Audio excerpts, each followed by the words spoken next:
إن المساجد وبيوت الله مكان خصص وحجر على أن لا يذكر فيه إلا الله، لقاء لله، فيجب أن لا ندخل ومعنا شيء من أغراض دنيانا، لأننا أخذنا الزمن الكافي في أغراض دنيانا، فيريد الله أن نخصه بزمن 5 مرات في اليوم لنفرغ إليه.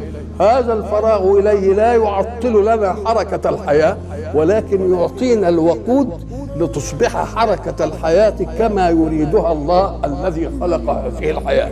إذن فالوقت الذي نختزله من مصالح دنيانا في الخارج نأخذه طاقة، كما تأخذ أنت بطارية وتوديها لحتة تنشحن فيها، فساعة ما توديها عشان تنشحن ما تقولش أنا عطلتها، ده أنت مديها تنشحن هنا علشان تدي خيرها في الإيه؟ في الخارج. كذلك الزمن الذي تستغرقه الصلاة.